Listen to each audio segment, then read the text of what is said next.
옛날 한양에 사는 호색한 한량 덕출이가 두매산골을 여행하고 있었다. 여행 중 갈증을 느낀 덕출이는 길가에 있는 어떤 농가에 들어가서 물 한 그릇을 청하는데 주인장 계시오? 지나가는 길손인데 목이 말라 그러니 물 한 바가지만 마실 수 있겠소?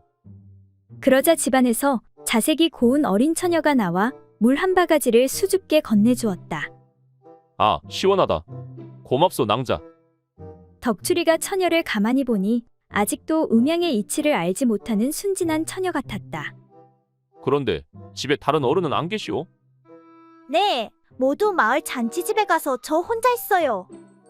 이에 덕출이는 수작을 거는데 그런데 낭자, 내가 보니 안색이 많이 안 좋아 보이는구려. 속병이 있는 것 같소. 네, 저는 별로 아픈 데가 없는데요. 하니 덕출이가 아니요, 낭자는 병이 없다고 하지만 내가 자세히 보니 이상한 증세가 있소. 한번 진맥을 하여 보는 것이 좋겠소. 하고는 자신이 의원이라고 속이며 처녀의 손을 잡고 진맥하는 척하더니 낭자의 뱃속에는 이미 고름이 차 있으니 속히 고치지 않으면 위험하오. 이에 깜빡 속은 처녀는 걱정스런 얼굴로 그렇다면 속히 치료하여 주시지요. 이에 덕출이는 옳다구나 하며 가머니설로 처녀를 유혹하여 즐거운 행사를 치르고는 이윽고 처녀의 그곳에서 흘러내린 자신의 하얀 액을 접시에 받아 처녀에게 보이며 낭자, 이것 좀 보시구려. 이렇게 고름이 낭자의 뱃속에 있었으니 조금만 늦었더라면 생명이 위험하였을 것이 틀림없지 않았겠소. 하지만 이제 다 치료하였으니 걱정하지 마시오. 하고 처녀를 안심시키고 집을 나오려는데 다른 식구들이 돌아왔다. 옥자야, 우리 왔다. 근데 댁은 뉘시길래 우리 집에서 나오는 것이오? 이에 처녀가 이분은 한양에서 온 유명한 의원인데 제가 속병이 있다고 공짜로 치료해 주셨어요. 아, 네. 방금 치료가 다 끝났습니다. 저는 바빠서 이만 가봐야 되겠습니다. 하고 나가려는 덕출에게 처녀의 아비가 이보시오 의원 양반, 내가 잔치집에서 뭘 잘못 먹어 그런지 아까부터 배가 살살 아프다오. 나도 그래. 그러니 우리도 좀 고쳐주고 가시오.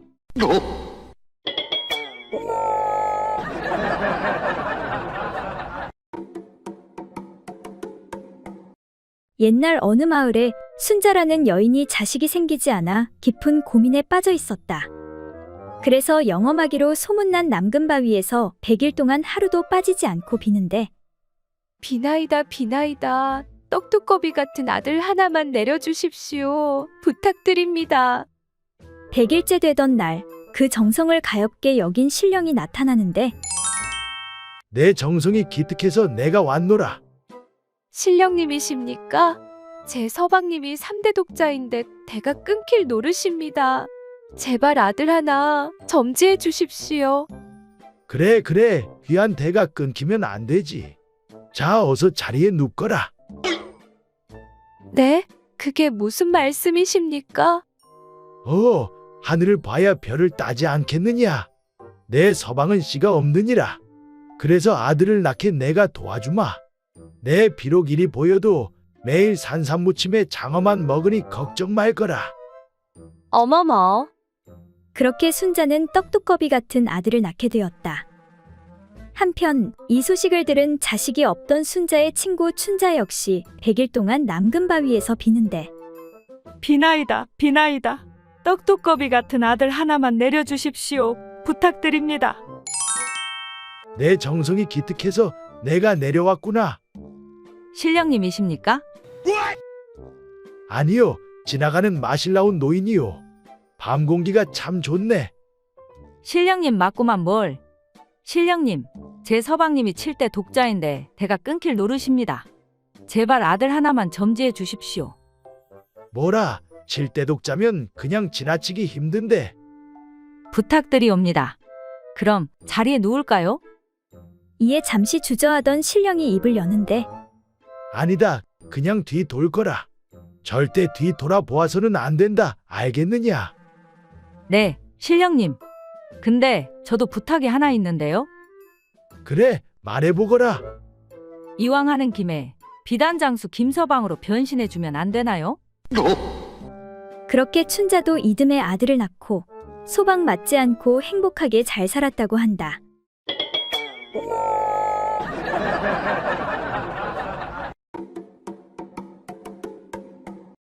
옛날 어느 마을에 머슴 팔복이는 같은 집종인 오월이와 혼인을 하게 되었다. 오월이는 얼굴도 무지 예쁘고 가슴과 거시기도 아주 오동통하니 어디 한 군데 빠지는 곳이 없었다.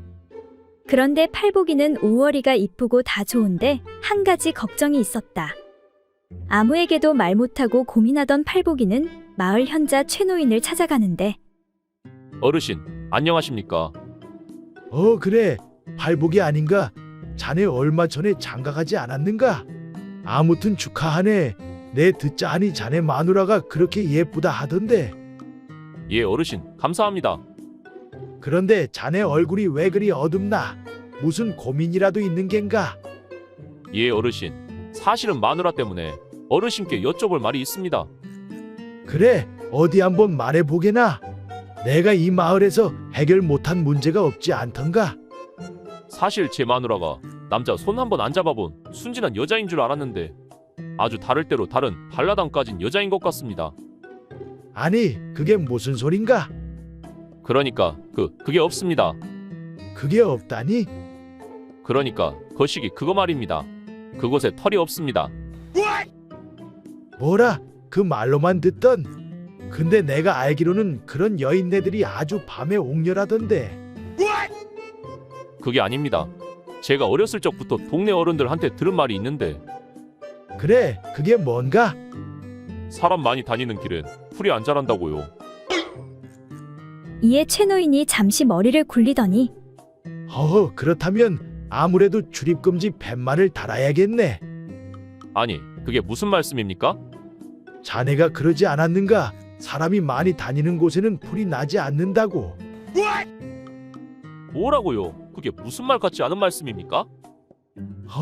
미안하네. 내 농으로 한 말이네. 근데 그렇긴 하지만 자네 부인이 그런 여자라서 털이 없다는 증거는 없지 않는가? 그렇지? 네, 사실 의심은 되지만 확인할 방법은 없습니다. 그래, 증거 없이 함부로 사람을 의심하면 안 된다네. 예, 어르신. 그건 그렇고 자네 밤에 하는 그 일은 몇 번 하는가? 허허, 신혼이니 거의 매일 하죠. 그래, 그럼 됐네. 됐어. 이제 앞으로는 밤에 하지 말고 낮에 하면 다 해결될 걸세. 네? 그게 무슨 말씀이신지요? 하니 현자 노인이 그야 물은 충분히 주니까 햇빛만 쬐면 풀은 금방 다시 날 걸세.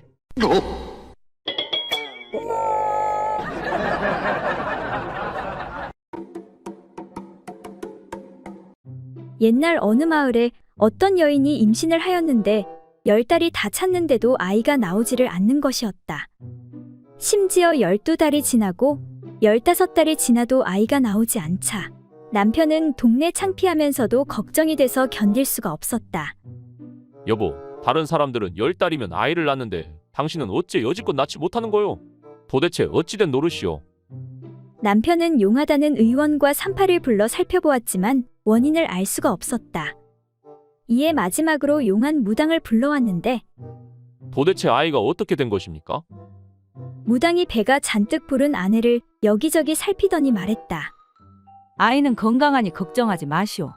그런데 아이가 눈을 뜨고 뱃속에 자리를 잡고는 나오려고 하지 않고 있어. 아니, 뭐라고요? 그게 무슨 소리입니까? 그래도 아이가 건강하다니 그건 다행이군요. 그런데 대체 왜 안 나오려 하는 것입니까? 내가 도술로 아이와 이야기를 할 수 있도록 해줄 테니 직접 물어보도록 하시오. 이에 남편이 아이에게 묻는데 얘야, 너 왜 나오지 않고 거기서 뭐 하는 것이냐? 하니 아이가 나가면 뭐래요? 그냥 여기서 장사나 해먹고 살지요. 아니, 장사라니 거기서 무슨 장사를 한단 말이냐? 머리 상투 트는데 쓰는 망건 장사나 하려고요. 뭐라? 이거 웃긴 놈일세. 망건 장사를 하려면 터럭이 많이 있어야 하는데 그곳에 뭐가 있다고 그러느냐? 그건 아버지도 잘 아시면서 여기 앞에 대문간에는 터럭이 얼마든지 있잖아요. 뭐라고? 그러면 망건을 만들어 누구에게 팔 생각이냐? 한이 아이가 답하기로 내가 바깥 세상에 나갈 틈도 안 주고 맨대가리로 시도 때도 없이 들락날락거리는 그놈에게 팔지요. 아니, 뭐라고? 나는 네 엄마가 배부르기 시작하면서 한 번도 들어간 적이 없는데 그게 무슨 말이냐? 이에 화가 머리 끝까지 난 남편이 아이에게 도대체 그 맨대가리가 어떻게 생겼는지 자세히 한번 말해보거라.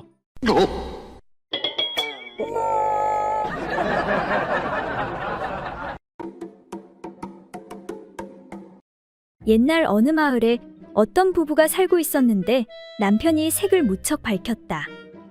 여보, 나왔어? 어서 작은 방으로 들어오시구려. 남편은 나갔다 오면 집안에 사람이 있건 없건 부인을 방으로 데리고 들어가 그 짓을 한번 해야만 했다. 이에 부인은 민망하여 남편에게 서방님, 혹시 사람이 있으면 저에게 한 잔 마시자 라는 말로 신호를 하시면 제가 곧 작은 방으로 들어가겠으니 당신이 한참 후 그 뒤를 따라 들어오면 사람들은 술 한 잔 마시는 줄만 알 따름이지 어찌 그걸 하는 줄 알겠습니까?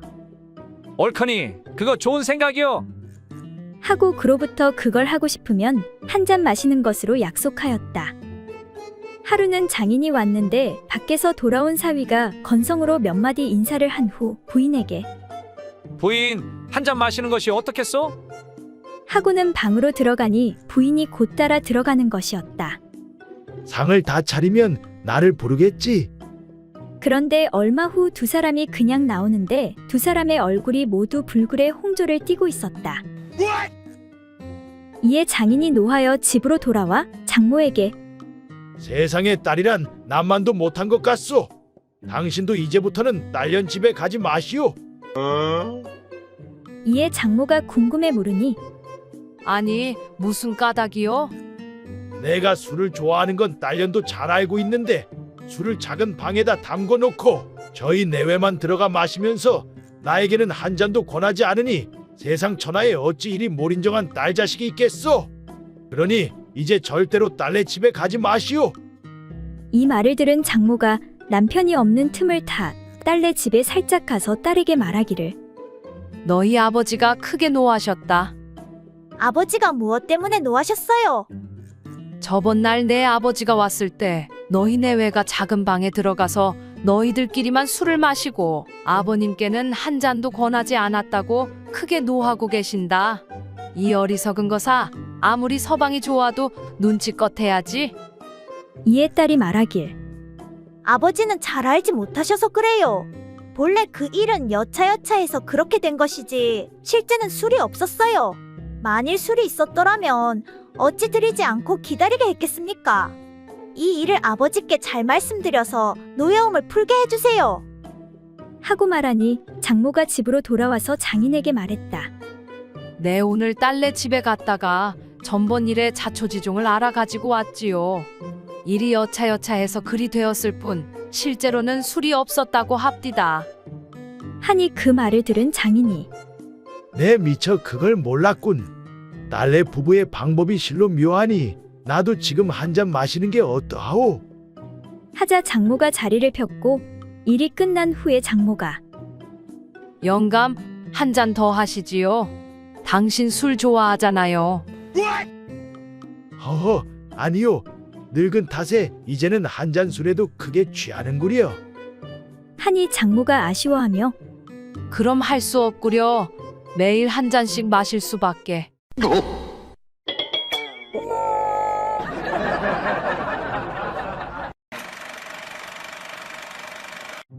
옛날 어느 마을에 학식이면 학식, 재력이면 재력, 모든 면에서 완벽한 선비가 있었다. 그런데 그 선비에게는 남들에게 말할 수 없는 한 가지 고민이 있었는데 그것은 바로 소중이가 너무 작다는 것이었다. 선비는 용한 의원을 찾아다니며 좋다는 약은 다 먹어보았지만 소용이 없었다. 그래서 선비는 마을에서 가장 용하다는 무당을 찾아갔고 무당은 방법을 이야기해 주었다. 밤 12시에 뒷산 약수터에 가면 도깨비가 나타나는데 그 도깨비에게서 좋아 라는 말을 들으면 소중이가 커질 수 있어.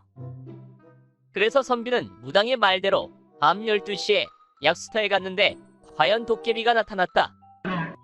선비는 도깨비가 좋아한다는 술을 내밀며 도깨비님, 부디 이 술을 드십시오. 라고 말하니 도깨비는 기뻐하며 좋아.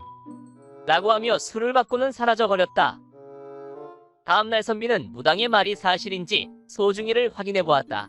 그런데 세상이 정말로 소중이가 커진 것이었다. 선비는 뛸 듯이 기뻤다. 하지만 선비의 소중이는 워낙 작았기 때문에 평균 사이즈가 되려면 한 번 더 도깨비를 만나야 될 것 같았다. 그래서 다음날 밤 12시 선비는 다시 도깨비를 찾아갔다. 선비는 도깨비가 좋아하는 메밀묵을 내밀며 도깨비님, 부디 이 메밀묵을 드십시오. 라고 말하였다. 도깨비는 기뻐하며 좋아. 라고 하며 메밀묵을 받고는 사라져버렸다. 이제 선비는 웬만큼 만족할 만한 사이즈의 소중이를 갖게 되었다.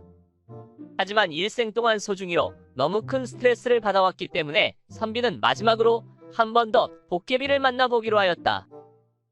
이번에는 도깨비가 좋아한다는 돼지고기를 준비해 도깨비에게 내밀었다. 도깨비님, 부디 이 돼지고기를 드십시오. 그러자 도깨비가 말했다. 좋아, 좋아, 좋아. 아주 좋아. 짱 좋아. 대박 좋아.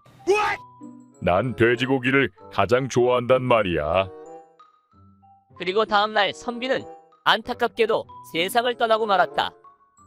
들리는 소문에 의하면 선비는 큰 뱀에게 깔려 죽었다고 한다.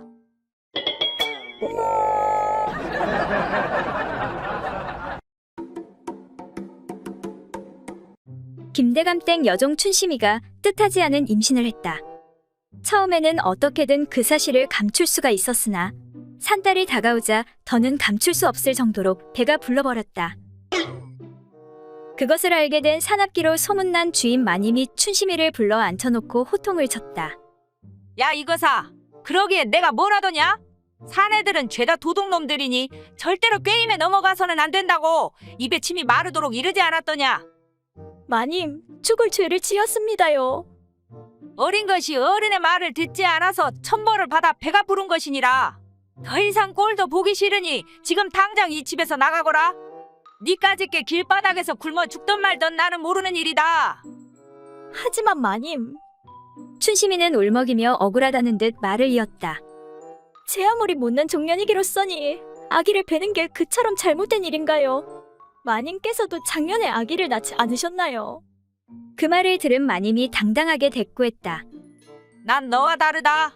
내가 뵌 건 대감님의 아기였으니까. 그러자 춘심이는 울음을 딱 그치며 소리치는 것이었다. 사실은 저도 그래요.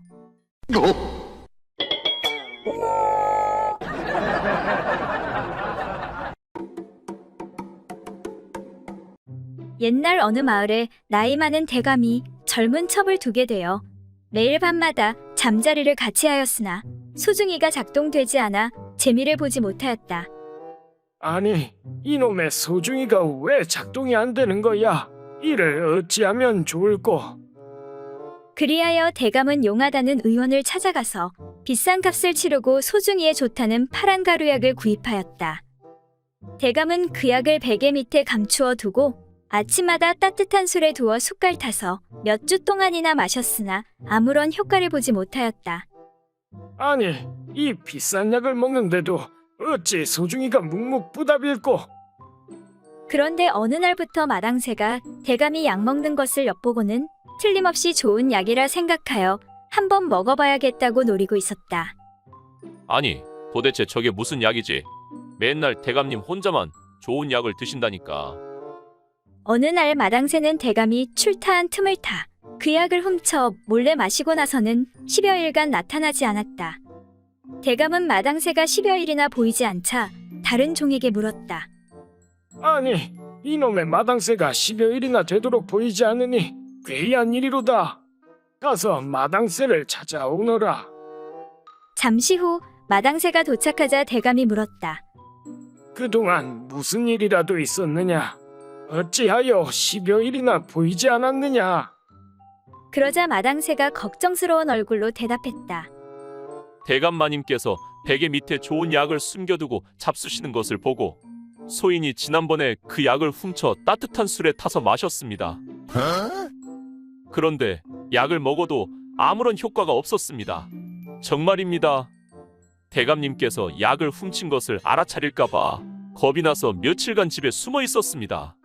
아마도 돌팔이 의원에게 사기를 당한 듯합니다. 그 말을 들은 대감이 말했다. 뭐라고? 어쩐지 아무 효과가 없다고 했다. 내 이 돌팔이 놈을 그냥 마당새야 따라오너라. 그리하여 대감과 마당새는 의원으로 쳐들어갔다. 야, 이 돌팔이 놈아. 몇 달 전에 내가 500냥이나 주고 사간 그 파란가루 약이 왜 아무런 효과가 없는 것이냐? 늙은 내가 그 약을 먹어도 효과가 없고 젊은 마당새 놈이 먹어도 효과가 없으니 어찌 된 것이냐? 이놈아, 당장 내 돈 500냥 돌려내라. 그 말을 들은 의원은 당황하며 말했다. 대감마님, 그 약은 먹는 게 아니라 소중이에 바르는 약인데요.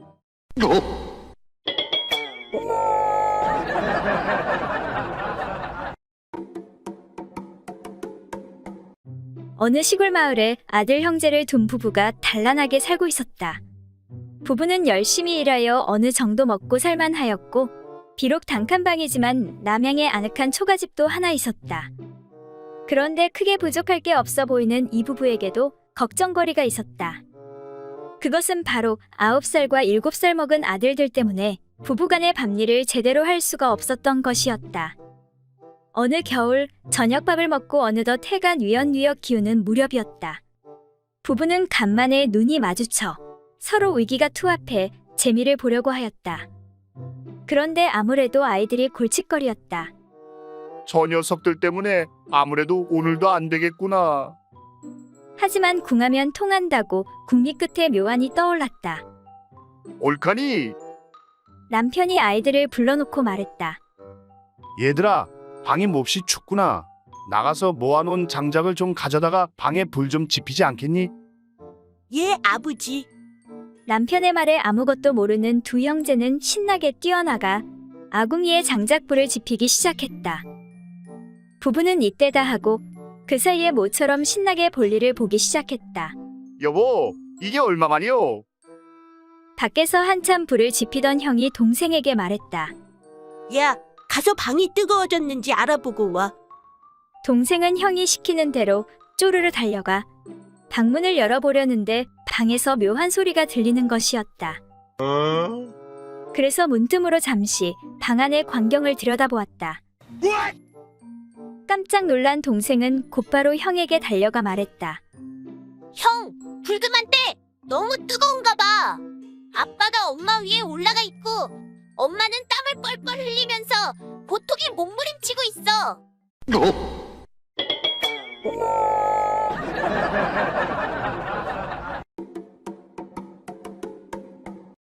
옛날 어느 부부가 신선의 돌을 숭상하여 나이 80이 되면 산으로 들어가 신선들이 거하는 곳에서 살자고 약속을 하였다. 여보, 우리 늙으면 꼭 산에 들어가 신선처럼 살자고요. 세월은 화살과 같이 빠르다더니 이윽고 그날이 오고 말았다. 부부는 여기저기 수소문 끝에 신선이 산다는 명산을 찾아가게 되었다. 두 부부는 손을 꼭 잡고 드디어 마지막 산봉우리로 올라가는 기슭에 당도하여 잠시 휴식을 취하고 있던 중 영감님이 할머니에게 말했다. 여보, 여기서 잠깐 쉬고 있구려. 내가 먼저 올라가서 신선이 있는지 사정을 좀 살펴보고 오리다. 조심해서 갔다 오세요. 영감님이 할머니를 남겨두고 산 위로 올라가 보니 아니나 다를까 거기에는 소문대로 여러 신선들이 논일고 있는 것이었다. 그 신선들은 모두가 1000살은 좋게 넘어 보이는 노인들 뿐이었다. 저기 실례하겠습니다. 여기가 신선들이 산다는 곳이 맞습니까? 그 말을 들은 신선들이 영감님을 보고 물었다. 그렇긴 한데 총각은 어디서 왔는고? 그 말을 들은 영감님은 깜짝 놀라 황급히 산을 내려와 할머니를 보고 말했다. 여보, 아무래도 안 되겠소. 어서 돌아갑시다. 할머니가 이상해서 이유를 물었다. 아니, 여기까지 와서 다시 돌아간다니 무슨 말씀이요? 그래, 신선은 만나봤어? 그러자 할아버지가 말했다. 아니 글쎄 신선이 나를 보고 총각이라고 하지 않겠소? 할멈이 가면 틀림없이 처녀라는 소리를 듣게 될 텐데 그러면 당신 마음이 이상해져 신선이랑 놀아날지도 모르는 것 아니요? 그러니 그냥 내려갑시다.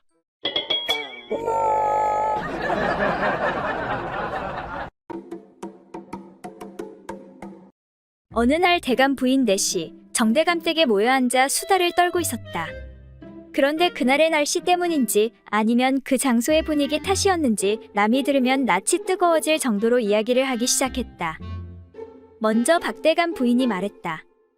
난 젊은 사내만 보면 그만 온몸이 근질거려 정신이 없어요. 아무래도 난 남자를 보면 온몸을 바치는 모양인 것 같아요. 그처럼 기타 넘는 이야기를 들은 송대감의 부인도 가만히 있지 않고 이야기했다. 저를 정신없이 만드는 것은 남자들보다도 술이랍니다. 내 방 장롱 속에는 언제나 감옥로 병을 감춰두고 몰래 혼자 홀짝홀짝 마시지요. 참 그 맛이 어찌나 단지. 그러자 정대감 부인도 지지 않고 말했다. 그러면 저도 부끄러운 버릇을 말씀드리지요. 저는 물건을 훔치는 버릇이 있어요. 남의 집에 가면 그만 저도 모르게 탐나는 물건에 슬쩍 손이 가지요. 하지만 지금까지 한 번도 들킨 적이 없지요. 그렇게 부인들이 이야기를 하는 동안 황대감의 부인만 아무런 이야기도 하지 않고 있었다. 그러자 새 부인이 앞으로 나앉으며 물었다. 황대감 부인께선 저희들에게 들려주실 이야기가 아무것도 없으신가요? 그러자 황대감 부인이 아주 태연하게 말했다. 물론 제게도 있지요. 저는 남의 힘을 보는 것을 제일 좋아해요. 지금 같이 여러분들의 이야기를 듣고 어찌 가만히 있겠어요. 얼른 가서 그것을 얘기하고 싶어서 아까부터 벌써 궁둥이가 들썩거리네요.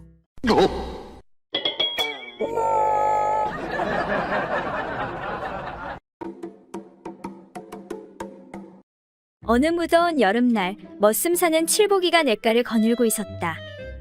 그런데 그때 한 여인이 냇가에서 빨래를 하고 있는 것을 보게 되었다. 여인이 서서 허리를 굽히고 빨래를 헹구는데 낡아해진 속옷 사이로 여인의 엉덩이와 소중한 부분이 완전히 노출되어 보였다. 이를 본 칠보기는 갑자기 아랫도리가 빳빳해지면서 이상야릇한 감정이 치솟았다. 그래서 여인의 뒤에 서서 재빨리 바지를 내리고 자신의 소중이를 꺼내 살짝 여인을 그곳으로 밀어넣었다. 그리고는 금방 빼서 얼른 달아나려다 그만 돌에 걸려 넘어지고 말았다. 이에 깜짝 놀란 여인이 돌아서서 빨래 방망이를 들고 소리쳤다. 야 이놈아, 왜 나한테 그런 나쁜 짓을 하는 것이냐? 라고 하며 소리치자 칠보기가 말했다. 이보시오. 난 아무 짓도 안 했소. 내 길을 가다 실수로 잠깐 넘어져 손가락이 당신 엉덩이에 살짝 닿은 것뿐이오. 그거 참 미안하게 됐소이다. 칠보기는 여인에게 이렇게 변명했다. 그러자 그 말을 들은 여인은 눈을 부릅뜨면서 다시 외쳤다. 이놈아, 거짓말하지 마라. 내 손가락이 닿은 정도라면 어찌 이렇게도 내 소중의 언저리가 오래도록 뜨끈하고 이상야릇한 느낌이 든단 말이냐? 귀신은 속여도 나는 못 속여. 아니, 내 손가락이 무슨 죄가 있다고 그러시오. 칠보기의 계속된 변명에 여인이 다시 소리치며 외쳤다. 이놈아, 내 말이 사실이면 어디 다시 한번 손가락을 넣어 보거라.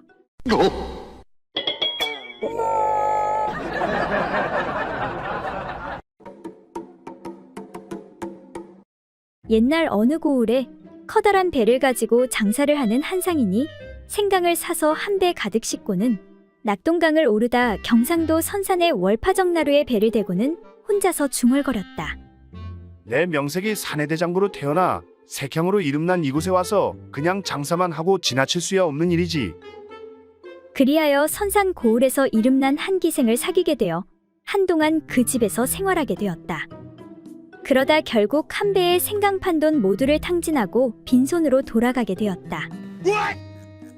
빈털터리가 된 상인은 옷을 다 차려입고 기생과 작별을 하면서 이렇게 얘기했다. 내가 너의 집에 와서 지내는 동안 생강 한 배를 모두 날렸으나 후회는 없다마는 다만 소원이 한 가지 있구나. 그것은 너의 그 옥문이 도대체 어떻게 생겼기에 내 생강 한 배를 다 먹어치웠는지 보고 싶구나. 밝은 대낮에 한번 보여줄 수 없겠느냐? 이 말을 들은 기생은 웃으면서 생강 상인에게 네, 그런 소원이라면 10번도 들어드릴 수가 있습니다. 하고는 옷을 벗고 번듯이 드러누워 무릎을 세우고 상인에게 옥문을 보여주었다. 이에 상인은 기생의 옥문을 헤치고 자세히 살펴본 다음에 한탄하며 시를 한 수지었다. 멀리서 바라볼 땐 늙은 말에 힘없이 감기는 눈 같더니 가까이서 들여다보니 고름든 종기를 찢어 헤친 상처 같구나. 양쪽에 나온 입술 안에는 아무리 살펴보아도 치아가 없는데 어떻게 한 배에 가득 실린 그 딱딱한 생강을 다 먹어치웠는고. 이에 기생이 웃으며 말하길 그거야 나리께서 매일 밤 가운데 달린 숟가락으로 떠먹여 주었잖아요. 그 말에 상인은 뒤도 돌아보지 않고 곧바로 떠나버렸다고 한다.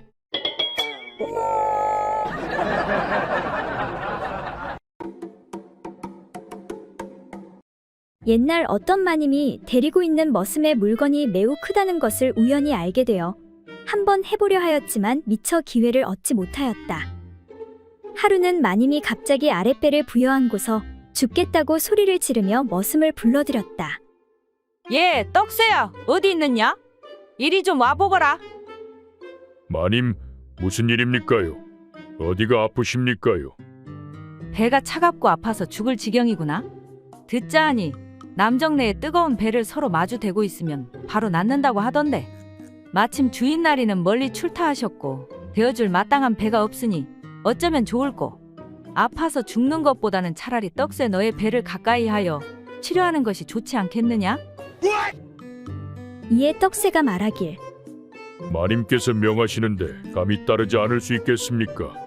다만 남녀간에는 꺼리는 것이 있고 내외에 구별이 없을 수 없으니 나뭇잎으로 마님의 그곳을 가리고서 치료를 하는 것이 좋겠습니다. 그래, 그렇게 하려무나. 그리하여 마님은 바로 나뭇잎으로 사타구니를 가리고서 머슴으로 하여금 옷을 벗고 배를 서로 마주대게 하였는데 이미 터질 듯이 커져버린 머슴의 불룩한 물건이 나뭇잎을 뚫고는 마님의 오목한 구멍으로 미끄러져 들어가 버렸다. 이에 마님이 물었다. 아니, 나뭇잎은 어디에 있길래 너의 물건이 갑자기 내 몸속으로 들어왔느냐? 사실 제 물건이 배가 고플 때면 종종 나뭇잎을 갉아먹기도 하지요. 그리고 구멍만 보면 자꾸 들어가려고 하니 저도 어쩔 수가 없습니다요. 이에 지극한 즐거움을 나눈 후 마님이 말하였다. 과연 배를 마주대니 복통이 어느 정도 사라진 듯하나 아직 조금 부족하구나. 떡새야, 이번에는 나뭇잎 없이 바로 치료를 계속하도록 하자꾸나. 그리하여 마님의 복통은 깨끗이 나았다고 한다.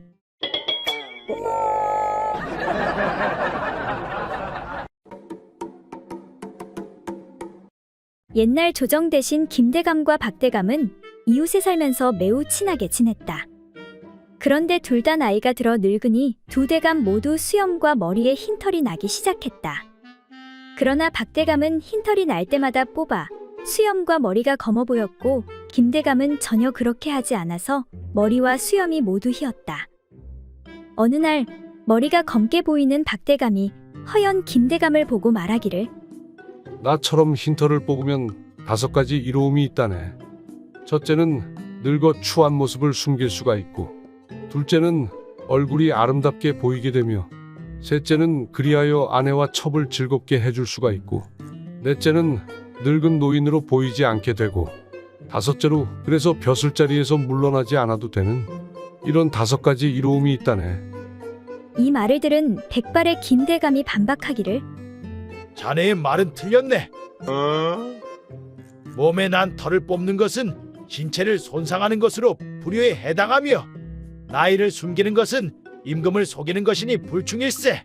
그리고 처첩을 즐겁게 한다는 것은 음탕함이요 아름답게 보이도록 하는 것은 아첨이 되네. 또한 늙었는데도 벼슬자리에서 물러나지 않겠다는 것은 욕심이 많은 것에 해당하네. 뿐만 아니라 사람이 겉모양은 숨겨도 나이를 어찌 속이겠는가? 몸이 늙어 기운이 없는데 머리털만 검다고 거시기가 말을 잘 듣겠는가? 염라대왕이 나이에 따라 잡아가는 것이지 어디 머리털을 보고서 허연 사람만 잡아간다고 하던가. 이에 박대감이 다시 말하길. 하지만 이 사람아, 만약 자네와 내가 아름다운 여인을 두고 사랑을 다투게 된다면 그 여인이 머리가 허연 노인으로 보이는 자네를 상대하겠는가? 아니면 젊은이로 보이는 나를 상대하겠는가? 어디 한번 대답해 보게나. 응, 그래. 그 말은 그럴듯하네 그려. 그때 한 여인이 나타나 말하길. 서방님, 여기서 뭐하고 계셔요? 얼른 저희 집으로 가셔서 또 저를 즐겁게 해주시지요. 박대감은 이를 보고 이상히 여기는데 이에 김대감이 웃으며 말하길. 그런데 아무리 머리가 검더라도 자네의 새끼손가락만한 물건보다는 무만한 내 것을 더 좋아하지 않겠는가?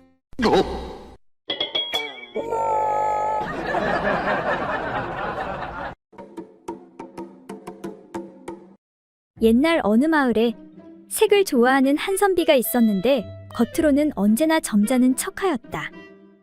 어느 날 선비는 친구들을 불러다 놓고 이런저런 이야기를 나누게 되었는데 그때 한 친구가 말하길. 이복의 자네 이번에 또 세 번째 첩을 들였다면서? 그게 사실인가? 자네 정말 대단하네 그려? 이 친구가 그 분야에 탁월한 건 우리 모두가 다 아는 사실이 아닌가? 이에 선비가 말하길. 아니 이 친구들아, 점잖지 못하게 그게 무슨 소린가? 나는 색을 좋아해서 그 짓을 하는 게 아니라네. 조상님들의 제사를 받들 놈들을 만들기 위해서 하는 수 없이 하는 거라네. 그런데 자네는 예전부터 한 번 하면 두 번씩 하지 않았는가? 이복에 다시 말하지만 나는 색을 좋아해서 그 짓을 하는 게 아니라고. 순전히 나라님을 위해 인구를 늘리기 위해서 노력하는 거라네. 그런데 이제는 첩이 셋이니 세 번은 해야 되지 않겠는가?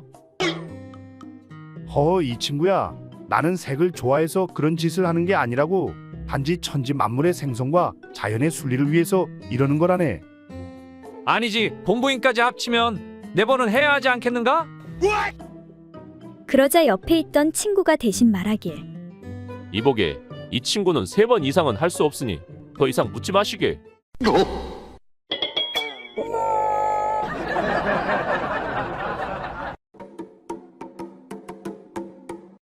옛날 어느 마을에 짐승 가죽으로 신이나 주머니를 만들어 파는 사내가 있었다. 그런데 그의 아내는 자색이 곱고 색을 밝히기로 소문이 나 있었다. 어느 날 이 소문을 들은 한 선비가 가죽 장수의 집을 찾아가게 되었다. 가서 보니 사내는 마당에서 신발을 만들고 있었고 그의 아내는 옆에서 바느질을 하고 있었다. 선비님, 어떻게 오셨습니까? 이복에 다름이 아니라 내 거시기가 너무 크고 거대해서 걸어다닐 때 방해가 되어 너무 불편하네. 그래서 말인데 자네가 사슴 가죽으로 거시기 주머니 하나만 만들어 줄 수 있겠는가? 그 모양을 한번 보여주신다면 마땅히 만들어 드리겠습니다. 선비는 곧 뒤로 돌아 바지를 내리니 그 그림자가 길고 둥근 게 두어 주먹은 넘어 보였다. 이건 말에 그것과 견줄만하니 참으로 훌륭하십니다. 이에 선비는 이건 보잘것없어. 한번 행사할 때 보면 정말 놀랄 것이오. 하며 옆에 있는 그의 아내가 듣도록 크게 말했다. 알겠습니다, 선비님. 제가 아주 큰 주머니로다가 만들어 놓겠습니다. 혹시 제가 없더라도 궤 속에 넣어 둘 테니 집사람에게 말해서 달라고 하십시오. 이 말을 들은 부인은 호기심이 발동하였다. 그리고 며칠 후 선비는 가죽 장수가 멀리 출타한 것을 알고 그의 집을 찾아갔는데 이보시게, 내 주머니를 찾으러 왔는데 집에 있는가? 이에 부인이 나와 맞이하며 주인은 밖에 나가고 없습니다. 주머니는 괴짝 속에 잘 넣어 두었으니 방으로 들어와 가져가시지요. 사내가 방으로 들어가자 여인이 눈으로 추파를 던지니 마침내 즐거운 일이 시작되었다. 그런데 아내가 보니 선비의 물건이 남편의 것보다 못하여 선비에게 속은 것을 깨달았으나 어찌할 수 없었다. 아이고, 내가 속았네. 속았어. 그리고 다음 날 또 선비가 찾아왔는데 선비님, 주머니는 마음에 드시는지요? 크기는 어떠신가요? 뭐 주머니가 좀 작은 감이 있긴 하지만 그런 대로 쓸만하니 염려 마시게나. 이때 옆에서 듣고 있던 아내가 분을 참지 못하고 눈을 흘기며 아니 뭐라고? 주머니가 작아? 그 주머니면 거시기가 100개는 더 들어가겠네.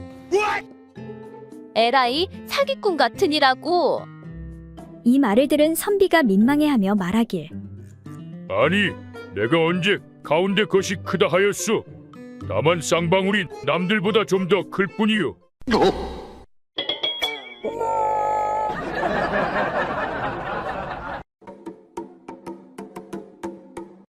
옛날 어느 마을에 어린 부인이 있었는데 음양의 이치를 아직도 알지 못하여 남편을 가까이 하지 않았다. 어린 신부를 맞았더니 음양의 이치를 몰라 그 짓을 못하니 답답하기가 그지없구만. 뭔가 좋은 방법이 없을까? 옳거니 이렇게 하면 되겠구나. 답답해하던 남편은 어떤 계략을 생각하고 방으로 급히 들어와 아내에게 말했다. 여보, 빨리 내 외출복을 내오시오. 아니, 외출복을 입고 어디로 가시려고요? 하고 아내가 물었다. 이에 남편이 말하길 건넌 마을에 사는 박씨 알지? 그 친구 부인이 남편을 멀리하더니 그만 거시기 가운데 쥐에 귀가 돋아나더니 얼마 안 있어 죽었다는군. 그래서 지금 문상하러 가야 하오. 그 말에 부인이 얼굴빛이 변하며 말하길 여보, 잠깐만 기다리세요. 하고 치마를 들치고 속옷까지 내려 겨우 머리를 밑으로 구부려 자신의 거시기를 자세히 보니 과연 쥐의 귀와 같은 것이 그 가운데에 있었다. 부인은 크게 놀라 황급히 남편에게 말하길 이를 어쩌면 좋소. 나도 거시기에 쥐의 귀가 돋아났어요. 아니 그러면 지금 다른 사람 문상하러 갈 시간이 없구려. 얼른 당신 병부터 고쳐야 되는 것이 아니오. 하자 이에 아내가 말하길 아니에요. 내 걱정은 하지 말고 문상 갔다 오세요. 우리 집은 고양이를 키우니 걱정 없어요.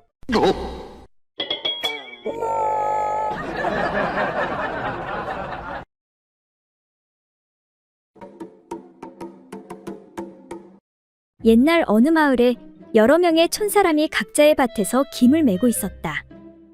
그런데 맨 위쪽에 있는 밭에서는 젊은 부부 단둘이서 호젓하게 김을 메고 있었다. 그때 아래쪽 밭에서는 여러 명이 큰 소리로 웃으며 떠들어대는 것이었다. 그 이야기의 대부분은 음담패설이 아니면 육담으로 해악과 풍자였다. 한마디로 음욕을 자극하는 말들이었다. 그 말을 들은 젊은 아내가 남편에게 넌지시 말하길 당신은 저 소리가 안 들리나요? 무슨 소리 말이오? 이 길고 긴 한여름에 피곤과 졸음을 잊고 일을 하기에는 저보다 더 좋은 일이 없지요. 허허, 글쎄. 헌데 당신은 왜 그렇게 입을 봉하고 있는 거예요? 아침을 자시지 않았나요? 아니면 기운이 없으신가요? 어서 한마디 농담이라도 해보세요. 아무리 온종일 헛된 수작만 해봐야 혀끝만 아프고 헛된 수고만 할 뿐이오. 아니, 그러면요? 나야말로 황혼이 지나면 집으로 돌아가 그 길로 말이 아닌 실제로 행할 것이오. 에그머니나. 그런 다음 서로 격동하는 소리가 소 9마리가 진흙을 밟는 것과 같이 행한 후에야 우리 둘이 모두 만족할 것이오. 남편의 말에 아내는 호미를 내던지고 가서 남편의 등을 어루만지며 감탄하길 당신에게는 실로 대적할 수가 없구려? 천하의 무적이세요. 천하무적. 그렇게 날이 저물어 부부는 집으로 가게 되었다. 아이고, 이 웬수야. 소 9마리는커녕 병아리 1마리보다 못하니 내가 못 산다 못 살아.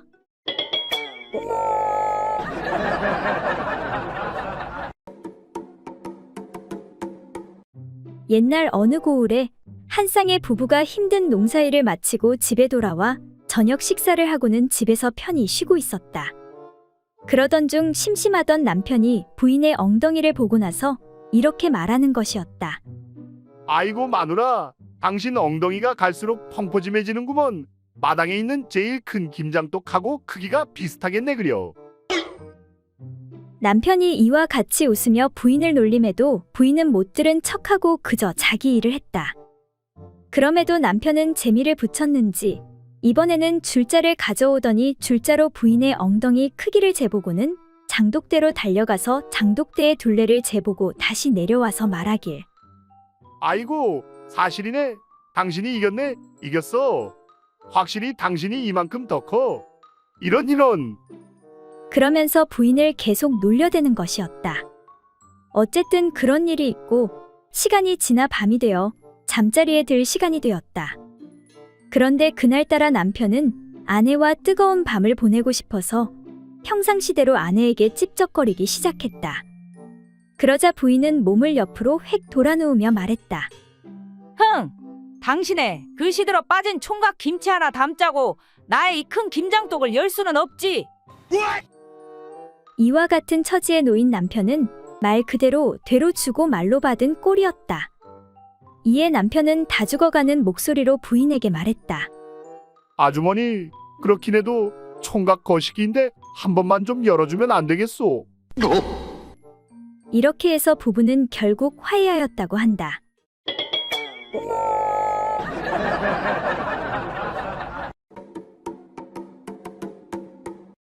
옛날 어느 고을에 어떤 촌사내 하나가 하루는 그의 아내를 희롱하며 말했다. 마누라, 내 오늘 밤에 그 일을 수백 번 해줄 테니 당신은 무엇으로 그 수고를 보답하겠소? 하고 묻자 아내가 말하길. 뭐라고요? 만약 당신이 그 절반이라도 해주신다면 내가 오랫동안 숨겨온 배 한 필로 누비바지를 만들어 살해하겠소. 정말이지? 만약 약속만 어기지 않는다면 오늘 밤에 100번은 틀림없이 해주겠소. 좋아요. 그렇게 합시다. 하고 아내가 동의하였다. 이렇게 하여 그날 밤 남편이 그 일을 시작하려는데 마누라, 드디어 약속한 시간이 되었으니 기대하시구려. 1차요, 2차요, 3차요, 4차요. 그런데 남편이 일진일퇴하며 횟수를 세는 것이었다. 이에 아내가 아니, 이것이 무슨 1차, 2차, 3차란 말이오? 이렇게 하면 1000번을 한다 해도 누비바지는커녕 콧바지도 못 얻어 입을 줄 아시오. 하고 불평하자 남편이 그럼 어떻게 하는 것이 1차가 되는 것이오? 하고 묻자 아내가 말하길. 그러니까 처음에는 천천히 진퇴하여 당신의 물건으로 하여금 나의 소중한 곳에 가득 차게 한 후에 위로 어루만지고 아래를 문지르고 왼쪽을 치고 오른쪽에 부딪혀야 하고 또 9번 들이밀며 9번 나가기를 수백 번 한 다음 두 사람의 마음이 부드러워지고 팔다리가 노글노글하여 말소리가 입 밖으로 내기 어렵고 눈을 뜨기 어려운 지경이 되어야만 1차가 되는 것이 아니오. 그 다음으로 두 사람이 깨끗이 씻은 다음 다시 처음부터 시작하는 것이 2차가 되는 것이오. 아니, 세상에 그런 법이 어디 있단 말이오? 하면서 두 사람이 다투기 시작하였다. 그런데 이때 마침 이웃에 사는 닭서리꾼 한 사람이 부부의 말을 듣고 있다가 큰 소리로 여보시오? 네, 들어보니 아주머니의 말이 옳소이다. 주인장이 말하는 1차는 틀린 말이오. 나는 이웃에 사는 김가인데 닭을 잡아 술안주로 할까 해서 당신의 집 닭 2마리를 빌려가니 후일 꼭 값을 드리겠소? 그러자 그 말이 끝나기도 전에 여자가 아이고나 세상에, 참으로 배우신 분이시군요. 마침 좋은 판결을 내려줘서 고맙소이다. 그러니 그까지 닭 2마리를 아깝다고 하겠소? 허니 닭값은 그만 넣어두시구려. 하고 시원스레 대답하니 이에 남편이 한탄하며 말하길. 아이고, 내 목숨값이 겨우 닭 2마리 값밖에 안 되는구나.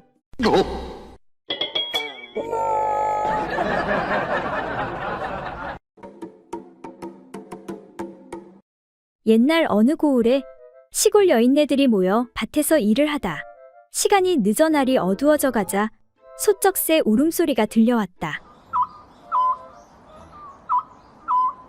그때 하품을 하던 한 여인이 일손을 놓고 이렇게 말했다. 날도 저물고 심심한데 우리 남정네들이 기생집에서 하는 것처럼 서로 가슴을 터놓고 소쩍새 울음소리로 글을 지어보는 것이 어떻겠소이까? 여인이 이러한 제안을 하자 마침 무료하던 차에 잘 됐다며 다른 여인네들도 반겼다. 이에 한 여인이 먼저 소쩍새의 우는 소리는 총나라의 자금을 한탄하는구나. 그러자 다른 여인들이 물었다. 아니, 어찌하여 총나라가 작다는 것이오? 내 일찍이 듣기로 옛날에 총나라가 있었는데 그 나라가 너무 작고 힘이 없어 망하는 바람에 그것을 한탄한 황제가 소쩍새가 되어 소촉 하고 운다고 하지요. 그러자 다른 여인이 실한 모름지기 자기의 뜻을 말로 표현하는 것이니 어찌 옛날 일을 들어 채울 것이오. 그러니 나는 소쩍새의 우는 소리는 소치 작다함을 한탄하는도다. 어째서 소치 작다는 것이요? 우리 집 소치 작아서 한인데 그러니 소쩍새가 지금 소짝하고 우는 것 같지 않소이까? 라고 말하자 가만히 듣고만 있던 세 번째 여인이 무릎을 탁 치며 말하길. 이 새가 우는 것을 들으니 조짝조짝 하는구나. 그러자 다른 여인들이 물었다. 어째서 조짝조짝 하고 우는 것이요? 우리 남편의 물건이 너무 작은 게 한인데 그래서 이 새가 조짝조짝하고 우는 것 같아 그러는 거지요. 이때 옆에 있던 나이 많은 여인이 지금 내가 들으니 소쩍새가 조쩌조쩌하고 우는구나. 그러자 다른 여인들이 물었다. 아니, 어째서 조쩌조쩌하고 우는 것입니까? 작은 것이라도 좋으니 조 딸린 영감 하나 달라고 조쩌조쩌하고 우는 것이요.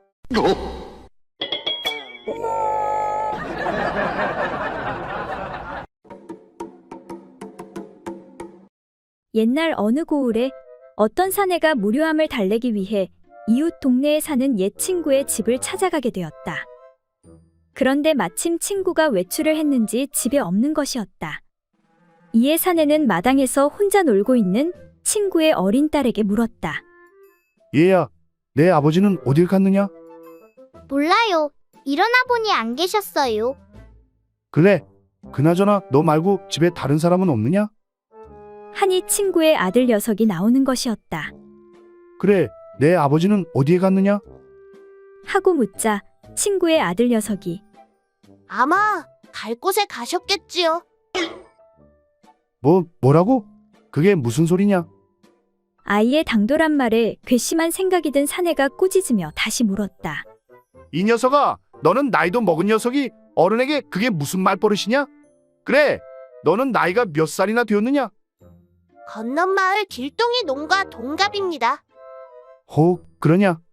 그럼 그 길동이 나이는 몇이냐? 제 나이와 동갑이지요. 라고 답하니 사내는 더 이상 참을 수가 없어 목청을 돋우며 말했다. 이런 고얀 놈, 어른이 말씀하시는데 무슨 말대답이 계속 그 모양이냐? 내 당장에 내 녀석의 불알을 떼서 까먹어 버릴 것이다. 사내의 엄포에 놀란 아이가 되받으며 말했다. 아니, 어찌 다 큰 아이의 불알을 까먹을 수가 있단 말입니까? 못 까먹을 건 또 뭐란 말이냐? 그러자 아이가 다시 말하길. 어쩐지 꽤 많이 까잡수신 모양이네요. 보아니 턱에 그렇게 털럭이 많이 붙어 있는 걸 보니. 뭐라고? 그래, 이놈아, 내놓은 것은 특별히 털을 다 뽑은 다음 톡 깨어서 기름을 발라 부쳐 먹을 것이다. 하니 옆에서 듣고 있던 딸아이가 아저씨, 저는 삶아 먹는 게 더 좋아요.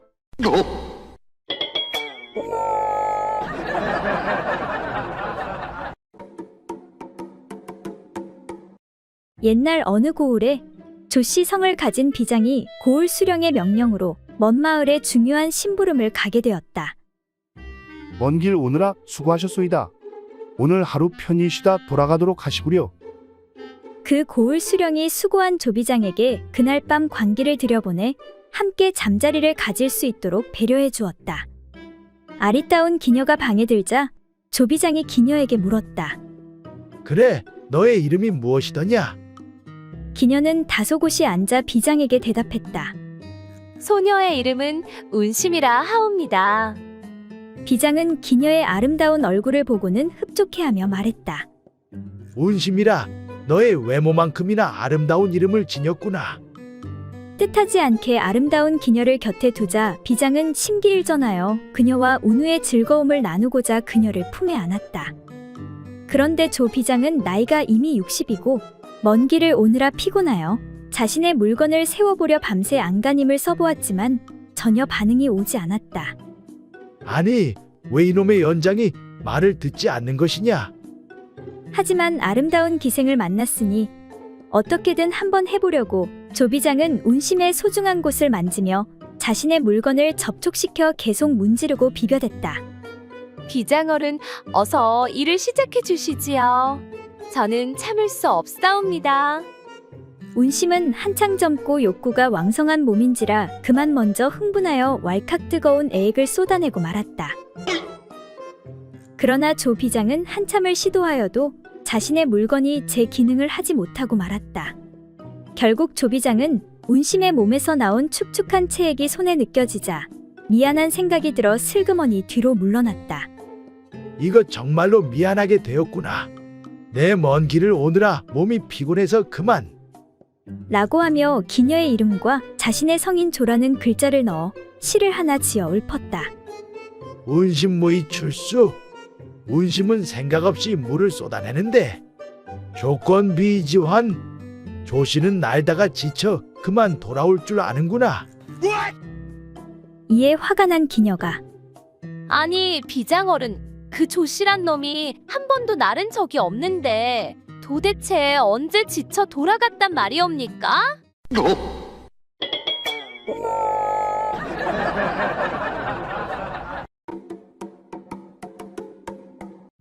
옛날 어느 고을에 대사원이라는 높은 벼슬을 맡고 있는 어떤 한 재상이 있었다.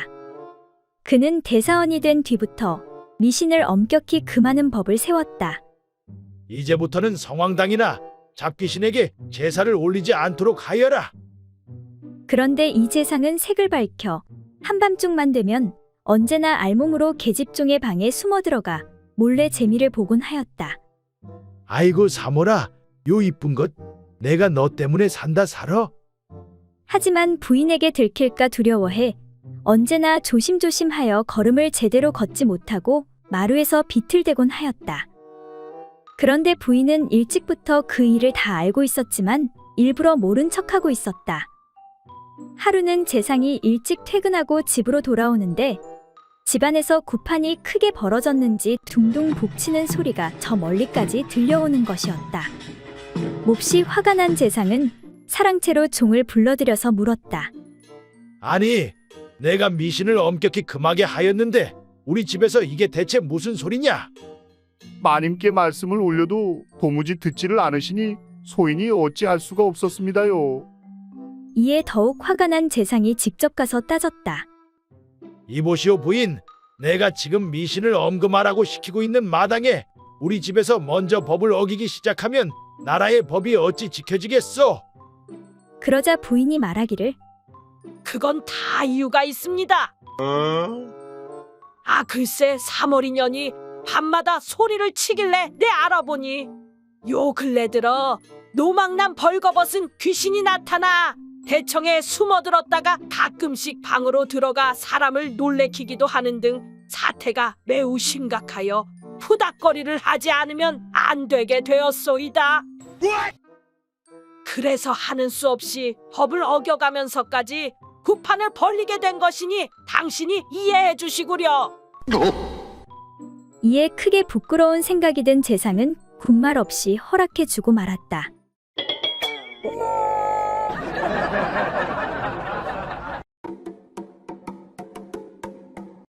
옛날 어느 고을에 결혼한 지 얼마 안 된 부부종이 있었다. 이들 부부는 아직 신혼인지라 애정 놀이를 밝혀 하루도 빠지지 않고 살을 맞대었다. 또한 낮에도 부부가 함께들로 일하러 나가 사람들이 없는 한적한 곳이면 반드시 한바탕 즐겨야 일을 할 수 있었다. 그러던 어느 여름날 주인 영감이 종에게 일렀다. 논에 잡초가 많이 자랐으니 너희 부부가 가서 모두 뽑아 놓도록 하여라. 하루 이틀이면 다 될 것이니라. 그리고 2, 3일이 지난 뒤 확인을 하자 종은 며칠 더 뽑아야 한다고 말하는 것이었다. 주인 어른, 생각보다 잡초가 많아 며칠만 더 시간을 주십시오. 그거 참 이상한 일이다. 아무리 잡초가 많기로써니 며칠 더 뽑아야 한다는 게 믿기지 않는구나. 도대체 저것들이 나와서 무엇을 하길래 그러는지 내가 어디 한번 살펴봐야겠구나. 이튿날 아침 일찍 일어난 주인 영감이 슬며시 논으로 나가 살펴보니 큰 나무 밑에 무수한 발자국이 나 있고 반들반들하게 달아 있는지라 이를 수상하게 여겼다. 그리하여 그 나무 위로 올라가 잎으로 몸을 가린 채 숨어서 지켜보았다. 잠시 후 종부부가 한동안 논에서 잡초를 뽑다가 여종이 먼저 나무 밑으로 오니 곧이어 남편도 따라 나와서는 부부가 함께 옷을 벗는 것이었다. 이때 여종이 남편에게 말했다. 여보, 우리 지금 말놀이 한번 합시다. 그거 참 좋지. 이에 남편도 동의하니 아내가 엎드리더니 뒷발을 높이 들어차며 앞말 흉내를 내는 것이었다. 그러자 남편은 마치 순말처럼 두 팔을 땅에 짚고 기어가서는 아내의 그곳에다 코를 대고 킁킁 냄새를 맡았다. 그리고는 흡사 순말이 교미하는 것처럼 뒤로 올라타는 것이었다. 그렇게 남편이 말 흉내를 내면서 입을 들어 하늘로 향하는 순간 나뭇가지에 앉아있는 주인 영감을 보고 말았다. 소스라치게 놀란 남편은 말소리를 내며 힝, 이제 그만하고 일하러 갑시다. 여종은 무슨 까닭인지 몰라 발을 구르며 힝, 한창 재미있어지려는데 무슨 말을 하는 거예요? 남편이 다시 말 울음소리를 내면서 말했다. 힝, 나무 위를 보구려. 거기 누가 있는지 보구려. 이에 여종이 나무 위를 쳐다보자 주인 영감이 깍, 나는 까마귀니 신경 쓰지 말고 하던 일 계속 하시오.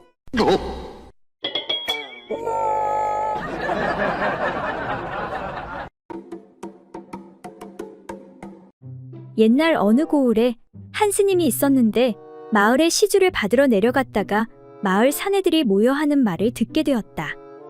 천하의 여인의 옥문 맛보다 더 좋은 것은 없다네. 그렇고 말고 세상에서 제일 귀한 맛이 아니던가. 스님은 어려서 절에 맡겨졌기 때문에 그 말이 무슨 뜻인지 알 수가 없었다. 그 뒤로 스님은 귓가의 사내들의 말이 계속 맴돌며 스님을 괴롭혔다. 도대체 여인의 옥문의 맛이 어떻길래 그러는 것인지 참으로 궁금하구나. 스님은 옥문 맛을 한번 보았으면 하고 늘 마음속에 소원했다. 그러던 어느 날 홀로 깊은 산길을 가고 있는데 스님의 먼 발치에서 한 여인이 걸어오고 있는 것을 보았다. 이에 스님은 속으로 크게 기뻐하며 아무도 없는 산속에서 저 여인을 만났으니 그 옥문이라는 것의 맛을 볼 절호의 기회가 아닌가. 그리 생각한 스님은 여인에게 다가가 정중하게 합장을 하고 부탁했다. 소승이 아직까지 옥문 맛을 한 번도 보지 못하였는데 그 맛을 좀 보여주실 수 있겠습니까? 이에 여인이 말하길 그거야 뭐 어려울 것도 없지요. 은큼한 여인은 스님 맛을 볼 수 있게 된 것이 반가워서 얼른 가랑이를 벌리고 돌 위에 누웠다. 이에 스님은 바랑에서 나무 숟가락을 꺼내서 옥문 안을 긁어내어 맛을 보더니 얼굴을 찌푸리며 이크! 이런 고리타분한 맛을 그렇게 좋다고 하니 참으로 미친놈들일세. 그래도 혹시 모르니 숟가락을 깊이 넣어 다시 한번 맛을 봐야겠구나. 이에 한껏 기대를 하고 있던 여인은 스님의 행동에 화가 나 아니, 스님, 거기는 나무 숟가락을 넣는 것이 아니고 가운데 달린 가죽 방망이를 넣어야지요. 아니, 그게 무슨 소리요? 아, 그 오줌 넣을 때 쓰는 가죽 방망이 말이요. 이에 깜짝 놀란 스님이 예끼, 어찌 세상에서 제일 귀한 음식에 그런 것을 넣을 수가 있단 말이오. 역시 속세 사람들의 말은 도무지 믿을 수가 없다니깐. 그렇게 스님은 옥문의 맛을 평생 보지 못하고 수행에 정진하였다고 한다.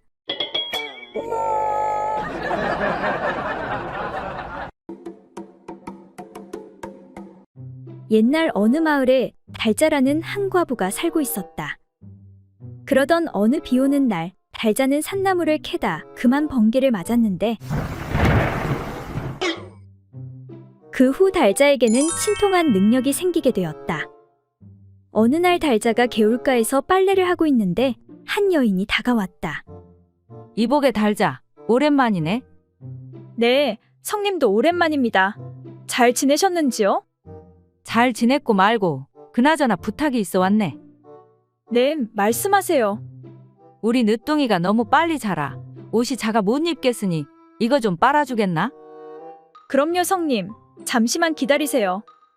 그렇게 달자는 빨래를 하는데 잠시 후 옷이 늘어나더니 커지는 게 아닌가? 정말 신기하고만 그려.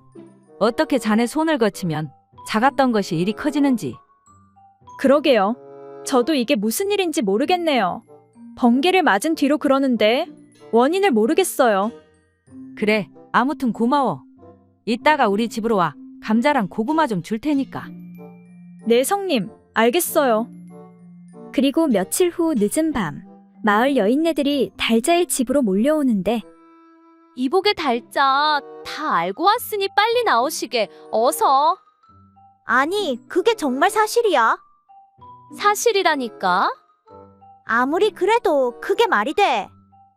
자네는 소문도 못 들었는가?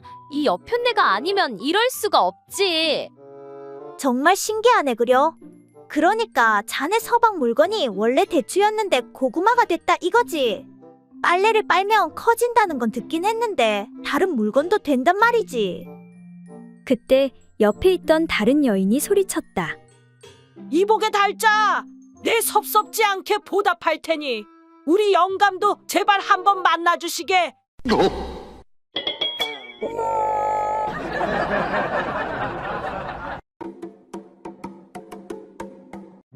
옛날 어느 마을에 대감댁 안주인인 이 부인은 넉넉한 살림에 자식 셋 모두 잘 키워 걱정거리가 없어 보였다. 그런데 이상하게도 늘 막내 아들에게만 미안한 마음을 품고 있었다. 어머니, 서당에 다녀왔습니다. 이제는 더 이상 배울 것도 없어. 내년부터는 혼자 공부해도 될 것 같습니다. 그래, 장하구나. 그래도 네가 머리는 아버지를 닮아서 정말 다행이구나. 근데 내가 늘 너에게 미안하구나. 어머니, 왜 자꾸 미안하다 하십니까? 낳아주고 길러준 것만으로도 감사하지요. 인물도 좋고 속도 깊은 막내 아들에게 이 부인은 미안한 이유를 말해주기로 마음먹었다. 이제 너도 15살이 되었으니 좀 있으면 장가가야 하지 않겠니? 그 생각만 하면 너에게 늘 미안하구나. 어머니, 무슨 말씀이신지요? 이여미가 장남 일복이를 가졌을 때 매일 밤마다 가지가 땡겨서 가지만 먹었단다. 그래서인지 일복이 바지 속에 가지만 한 것이 자리를 잡았지. 아무튼 정말 미안하구나. 어머니, 무슨 말씀인지 모르겠습니다. 일복이 형은 얼굴도 매주 같고 머리도 영 아니잖아요. 하지만 일복이 따라다니는 계집들이 동네 한 바퀴지 않느냐. 아, 그러게 말입니다. 정말 희한하네요. 이 부인은 계속 말을 이었다. 그리고 말이다, 둘째 이순이를 가졌을 때 이어미가 매일 밤 수박을 2통씩 먹었단다. 네, 그래서요? 그래서인지 둘째 이순이 저고리 속에 수박만한 것이 2개 달렸단다. 아무튼 정말 미안하구나. 무슨 말씀인지 모르겠는데요. 이순이 누님도 개구리 발가락처럼 생겼잖아요.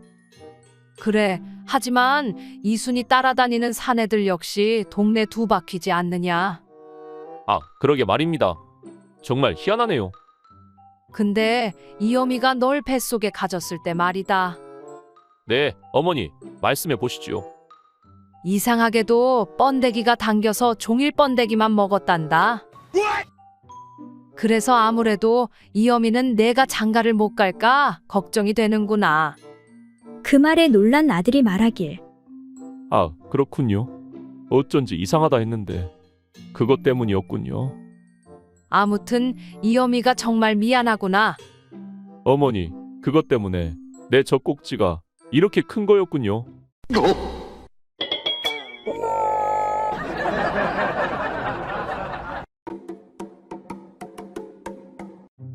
옛날 어느 마을에 전쟁이 일어나 마을 사내들이 전장에 나가게 되었다. 이에 포졸 732도 전장에 나가게 되었는데 그는 전장으로 나가기 전 그의 아내 말자와 이야기를 나누었다. 서방님, 안 가면 안 되시나요? 당신이 이렇게 전쟁에 나가는 게 나는 너무 두렵습니다. 걱정 말구려. 내 그냥 농사꾼도 아니고 나라의 녹을 먹는 포졸인데 나라와 백성을 지키는 것이 내 사명이 아닌가. 그리고 내 창술이 조선 팔도에서 최고가 아니오. 외놈이든 어떤 놈이든 나에게 당해낼 자가 없소. 내 꼭 승리하고 올 테니 편안히 기다리시오. 알겠습니다, 서방님. 아, 그런데 말이오. 가기 전에 하나 줄 게 있소. 네, 그게 무엇입니까? 정조대요. 이걸 잘 차고 있으시오. 아니, 갑자기 그게 무슨 말인가요? 당신을 못 믿는 게 아니라 다른 사내들을 못 믿는 게요. 그리고 그럴 일은 절대 없겠지만 혹시 전쟁에서 지게 된다면 당신이 험한 일을 당할 수도 있고. 아, 그러시겠지요. 그럼 저도 지조를 지키며 서방님이 무사히 돌아오시길 빌고 있겠습니다. 그렇게 3달 후 732는 전쟁에 승리하고 돌아와 아내와 재회하는데 뭐 하시오? 어서 빨리 여시오. 진짜 짜증나네. 아, 열쇠가 어디 갔지? 내 분명 잘 챙겨 놓았는데. 진짜 3달 만에 거사를 치러야 되니까 나 오늘 완전 굶주린 살쾡이란 말이여. 어서 빨리 푸는 게 좋을게요. 조금만 기다리시오. 내 얼른 대장간 박노인에게 다녀오리다. 이에 남편은 급히 박노인을 찾아가는데 노인장 계시오? 나요. 내가 돌아왔소. 아니 이게 누군가 73이 아닌가? 자네 죽었다고 들었는데 용케 살아 돌아왔군. 죽긴 누가 죽었다는 것이오. 누가 그런 헛소문을. 그건 그렇고 빨리 정조대 열쇠 하나 만들어 주시오. 어서 급하오. 그래, 근데 자네 부인이 말자댁이라고 했던가? 그렇소 노인장. 어서 서두르시오. 이에 잠시 생각하던 박노인이 말자댁 정조대라면 열쇠 필요 없소. 자물쇠가 고장나서 바늘로 몇 번 돌리니까 그냥 열리던걸.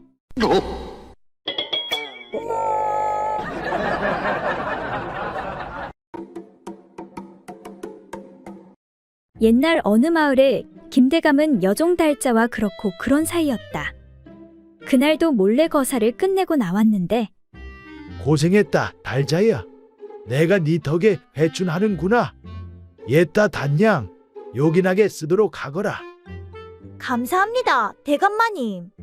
저 그런데 말입니다. 그래, 무슨 일이냐? 말해보거라. 저 그게 돌쇠가 저와 대감님의 사이를 눈치챈 것 같습니다. 무엇이라고? 이런 고얀 놈. 어찌합니까? 주인마님이 아시면 저 멍석마리에 쫓겨나고 말 텐데요. 가만히 있어 보거라. 내가 다 알아서 하겠느니라. 다음날 김대감은 돌쇠를 부르는데 예, 대감마님 부르셨습니까? 돌쇠 내 놈이 다 알고 있다 하던데 그게 사실이더냐? 네? 그게 무슨 말씀이신지요? 달자 말이다 이놈아. 어서 사실대로 말하지 못할까? 죄송합니다, 마님. 저는 그냥 뒷간에 가면서 잠깐 본 것뿐입니다. 주인마님께는 절대 비밀로 하겠습니다. 한 번만 용서해 주십시오. 그래, 좋다.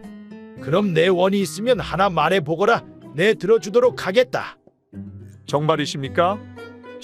그게 사실은... 돌쇠는 자신도 달자를 마음에 품고 있다고 김대감께 고하였다. 아니, 무엇이라? 그렇단 말이지. 좋다. 그럴 일은 없겠지만 만약 달자가 너를 선택하면 내가 깨끗이 물러나도록 하겠다. 정말이십니까? 거짓말 아니시지요? 그럼 남자가 한 입 가지고 두 말 하겠냐? 이놈의 자식아, 내가 달자한테 들어간 돈이 얼마인데 내 놈이 나한테 되겠느냐? 그리고 며칠 후 자기야, 오늘 저녁엔 내가 탁주에 장어구이 해줄게. 오늘 밤도 날이 새도록 부탁해. 우리 자기 최고. 그렇게 달자는 돌쇠를 선택했다. 돌쇠 내 이놈, 너 대체 무슨 짓을 한 거냐? 저는 그냥 부모님께 물려받은 건강한 아랫돌이밖에 없습니다. 이제 약속대로 달자를 포기하시지요. 이에 화가 난 김대감이 너 빨리 외양간 청소하고 산에 가서 장작이나 패우거라. 대감마님, 우리 돌쇠한테 왜 그러십니까? 그런 건 칠복이한테 시키시죠. 무엇이라? 이것들이 오냐오냐 해주니까 어디 산 것이 양반에게 들이대 확 쫓아내버릴까 보다. 대감마님, 왜 남자가 한 입으로 두 말 하십니까요? 그렇게 돌쇠와 대감이 다투자 이를 지켜보던 달자가 대감마님, 그만 진정하시지요. 대감마님도 아시다시피 돌쇠가 머슴 3명분은 충분히 하니 그만 용서해 주시고 이렇게 하는 것이 어떻겠습니까? 그래, 무슨 좋은 방법이라도 있느냐? 이에 달자가 그러니까 이제부터 제가 낮에는 대감님 거, 밤에는 돌쇠 거 하죠.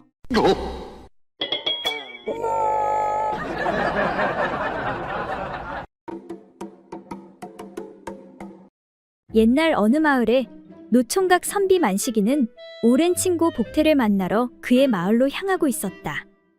둘은 어려서부터 친하게 지냈고 복태가 장가를 들어 다른 마을로 떠나게 되어 못 보고 산 지 오래되었는데 복태 이 친구 못 본 지가 10년이 다 되었구나.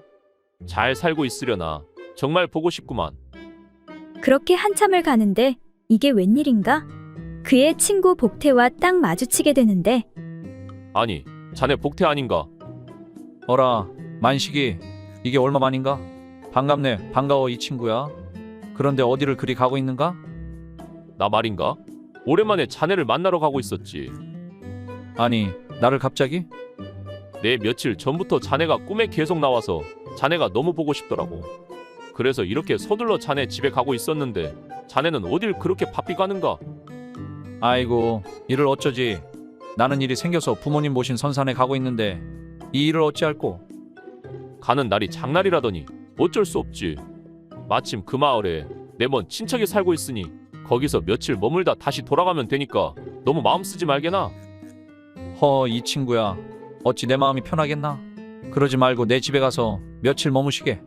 자네 내 마누라도 잘 알지 않는가? 우리 어려서부터 다 친하게 지내지 않았는가? 그래. 자네가 옥순이랑 결혼할지 누가 알았겠나? 아무튼 자네가 왔다고 하면 아마 무척 반가워할 걸세. 자네도 없는 집에 내 뭐하러? 아니네, 아니야. 아니야, 제발 사양 말게.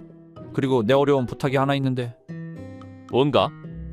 그게 말이야, 내 마누라하고도 하룻밤 행사를 치러주시게. 그리고 그냥 가지 말고 하루 이틀 옆에서 좀 다독여 주시게. 아니, 뭐라고? 이 친구가 미쳤나? 그게 무슨 말인가? 장난심한 건 예나 지금이나 똑같군. 가보면 다 알게 될 걸세. 미안하고 나중에 먼 훗날에 다시 만나세. 그렇게 복태는 서둘러 자리를 떠나버렸다. 저 친구가 글 공부를 많이 하더니 정신이 돌아버렸나? 만식이는 뭔가 이상한 생각이 들어 하는 수 없이 복태네 집으로 향했다. 계십니까? 누구십니까? 안녕하시오. 복태의 오랜벗 만식이요.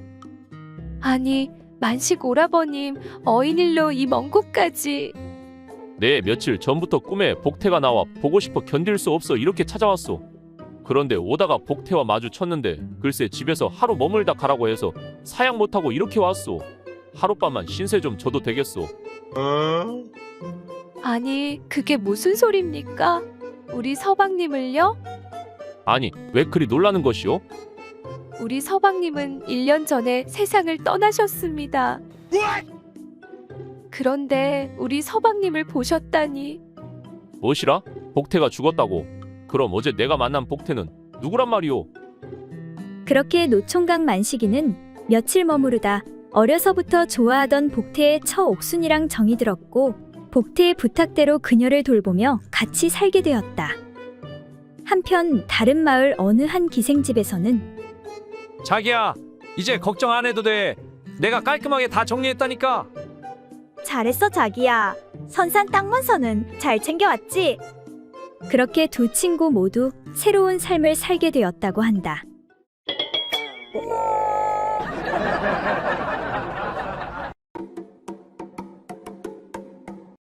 옛날 어느 마을에 몰락한 양반집이 있었는데 아비는 몇 년 전에 죽고 모녀만 가난하게 살고 있었다. 그런데 딸은 아름답고 현명하여 이웃집 양반과 정혼을 하고 혼인날을 기다리고 있었다. 그러던 어느 날 마을 불안당 덕추리가 그녀의 어미를 찾아오는데 여긴 어쩐 일로 오셨소? 아니, 춘심이가 시집 간다고요?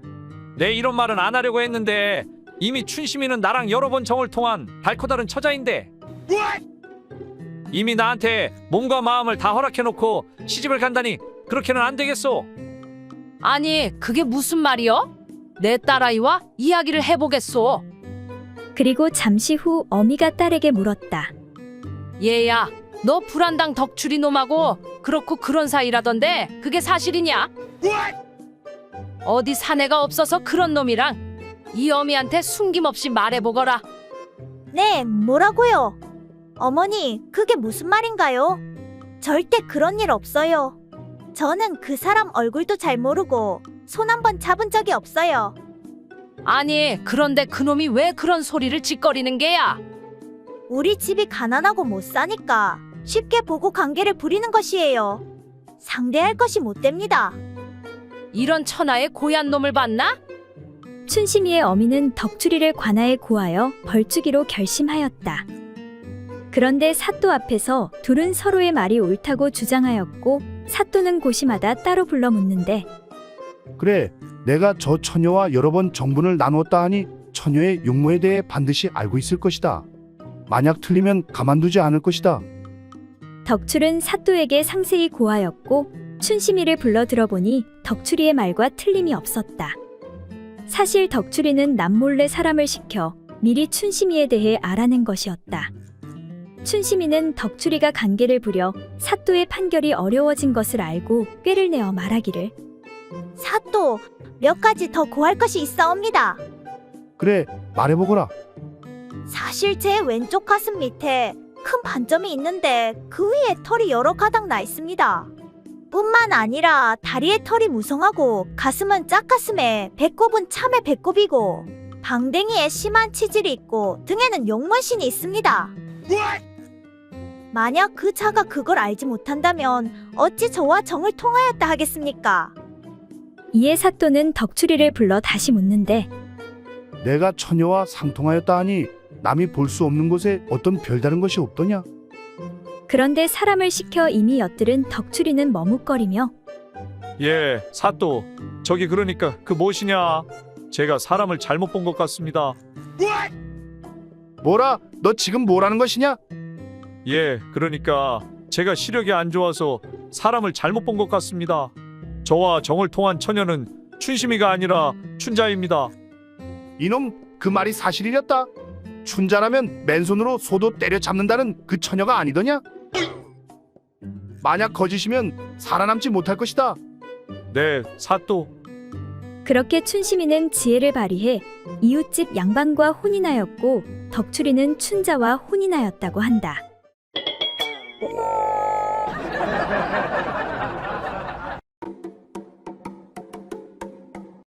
옛날 어느 마을에 노름에 환장한 춘복이라는 사내가 있었다.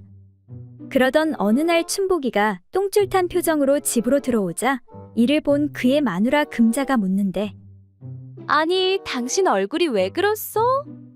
부인, 이제 우리 어떡하면 좋소? 왜 그러시는 것이요? 그러니까 그게 내가 딱 한 판만 하려고 했는데 글쎄 하다 보니까 집에다 소에다 전부 다 날려먹었소. 아니, 뭐라고요? 당신 이제 노름 끊었다고 하지 않았어? 또 병이 도진 것이요? 정말 미안하오. 내 그냥 구경만 하려고 하다가 딱 한 판만 한다는 것이 그만 다 털렸소. 사흘 안에 안 갚으면 당신부터 해서 아이들까지 다 노비로 넘겨버린다고. 아이고, 내가 못 살아. 어떡하려고 그랬소? 이제 어떡하오? 정말 미안하구려. 내가 입이 10개라도 할 말이 없소. 정말 방도가 없는 게요? 거식이 그게 하나 있긴 한데 무엇이요? 빨리 말해보시오. 내가 돈 갚아야 되는 그 인간이 바로 비단장수 최노인인데 그런데 최노인이 당신을 예전부터 마음에 두고 있었다고 하더라고. 그래서 하는 말이 그 인간한테 딱 20번만 해주면 된다고. 그러니까 그 밤에 하는 거 그거 말이야. 아니, 뭐라고요? 그게 말이요, 방구요? 그 노인이 노망났나? 그리고 당신은 그게 마누라한테 할 소리요? 부인, 눈 딱 감고 20번이면 돼요. 한 번에 20냥으로 쳐준다고. 안 그럼 우리 가족 다 노비로 팔려가야 한다고. 이때 부엌에서 둘의 대화를 듣고 있던 춘복의 어미가 아니 뭐라고? 이 못난 놈아. 쟤 버릇해 못 준다더니 또 노름을 해. 그리고 20밤을 보내라니. 그게 어멈한테 할 말이냐 이놈아. 아이고 어머니, 잘못했습니다. 한 번만 용서해 주십시오. 그래 이놈아. 그건 그렇고 비단집 최노인이라고 했지? 네 엄니, 그 양반이 엄니도 잘 안다고 하더라고요. 이에 잠시 생각하던 엄니가 그래 그렇담 걱정하지 말거라. 이 어미가 10년 전에 이미 다 해결했다.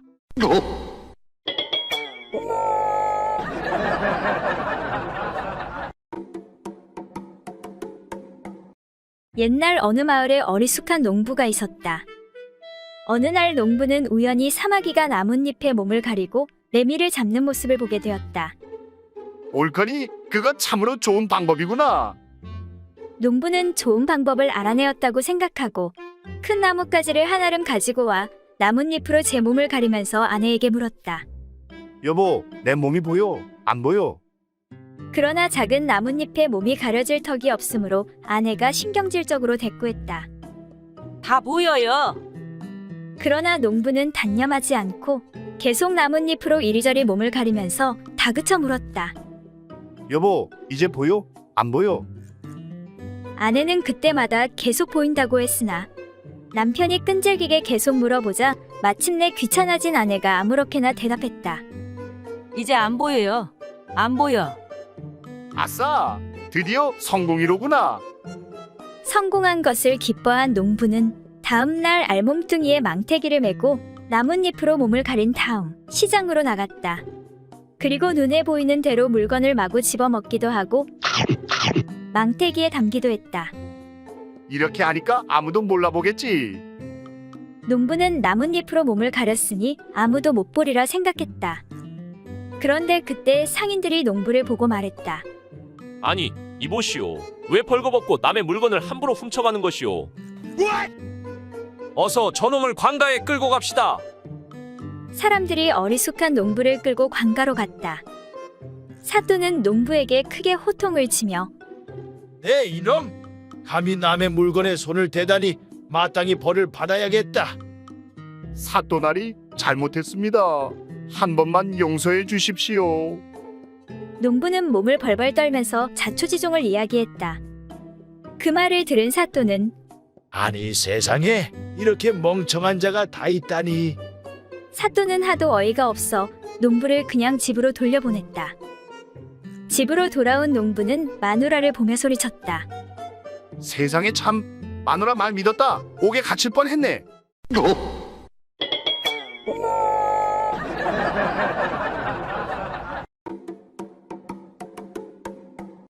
옛날 어느 한 선비가 과거를 보러 한양으로 가던 중 밤이 되어 고개를 하나 넘게 되었다.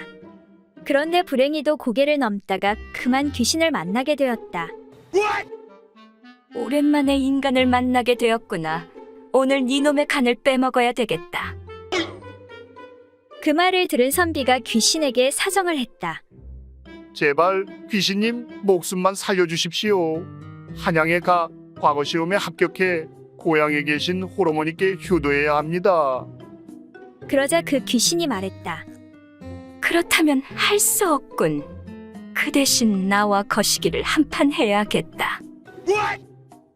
선비는 목숨을 부지하는 대신 귀신의 놀이개가 되는 수모를 감수해야만 했다. 그렇게 선비는 지친 육신을 추스려 다시 길을 재촉했고 그리고 얼마 지나지 않아 또 다른 고개를 넘게 되었다. 그런데 불행히도 거기서 또다시 귀신을 만나게 되었고 그 귀신도 똑같이 나왔다. 너 죽을래? 아니면 나랑 거시기 한판 할래? 어떻게든 목숨을 부지하고 싶었던 선비는 할 수 없이 이번에도 귀신과 거시기 하는 것을 택했고 또다시 엄청난 공포와 수치심을 참아야만 했다. 그렇게 귀신에게 2번을 당한 선비가 다시 길을 떠났다. 선비는 혼신의 힘을 다해 마지막 고개로 향했다. 그런데 이번에도 역시나 귀신이 나타나 앞을 가로막는 것이었다. 그 귀신도 마찬가지로 말했다. 너 죽을래? 아니면 나랑 거시기 한판 할래? 더 이상 견딜 힘이 없는 선비는 귀신과 다시 거시기를 하느니 차라리 죽는 게 나을 것 같았다. 그래, 이 귀신아, 차라리 날 죽여라. 죽여. 그러자 귀신이 가소롭다는 듯 선비를 노려보며 말했다. 요놈 봐라. 좋다. 너 죽을 때까지 나랑 거시기 해야겠다.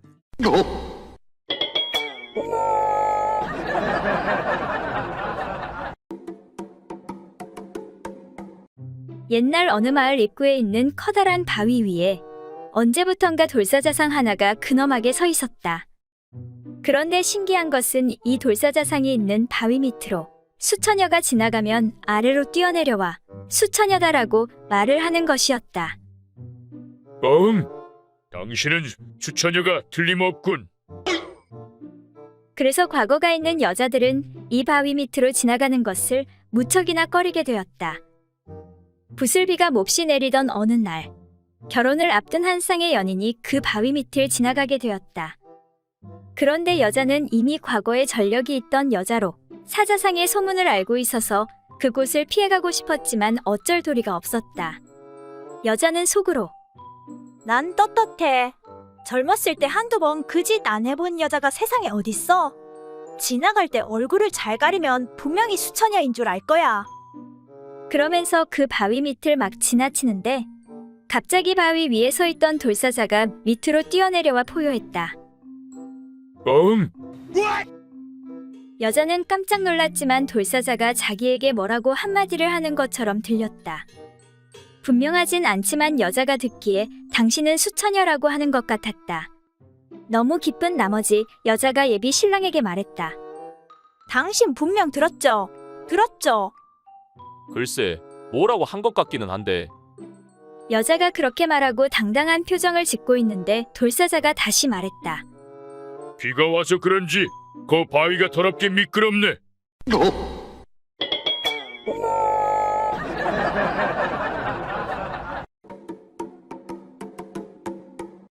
옛날에 한 처녀가 신랑감을 지나치게 가리다가 그만 홍기를 놓쳐 노처녀가 되었다. 그래서 지금부터는 중매가 들어오면 가리지 않고 시집을 가겠다고 마음먹었다. 하루는 중매쟁이 노파가 찾아왔는데 처녀가 신랑감을 워낙 가린다는 소문을 들었기에 아예 4사람의 신랑감의 목록을 가지고 온 것이었다. 이보시오 낭자, 한번 들어보구려. 한 총각은 공부를 많이 해 문장가로 알려진 선비라오. 그리고 다음은 말타기와 활쏘기를 잘하여 소문이 난 씩씩한 무인이라오. 중매쟁이 노파가 여기까지 설명을 하며 살피니 노처녀의 눈치가 별로 좋아하는 것 같지 않았다. 그리고 다음은 물이 항상 고여있는 저수지 아래에 비옥한 농토를 많이 가진 부잣집 아들인데 아무리 날이 가물어도 이 집 논에서는 수확을 많이 올리지. 그 다음은 그러니까 뭐랄까? 낭자가 어떻게 생각할지는 모르겠는데 마지막 총각은 정력이 매우 강한 청년이라네. 뻗어 나온 물건에 돌을 가득 담은 큰 주머니 끈을 걸고 허리를 움직여 빙빙 돌리면 그 돌 주머니가 머리 위까지 넘어서 휙휙 돌아가는 그런 청년이라오. 낭자 어떻소? 이 넷 중에서 한번 배필감을 골라보구려. 설명을 들은 노처녀는 한참을 생각하더니 다음과 같이 대답하였다. 공부를 많이 해. 문장을 잘 짓는 선비는 뜻이 넓어서 안에 고생만 시킬 테고 활을 잘 쏘는 무인은 전쟁에 나가 죽을 수도 있지요. 저수지 아래 좋은 논을 가졌다 해도 물 마르는 흉년에는 어쩔 돌이 없을 테고 저는 돌을 담은 주머니를 걸어 머리 위까지 돌린다는 그 억센 청년이 맘에 꼭 든답니다.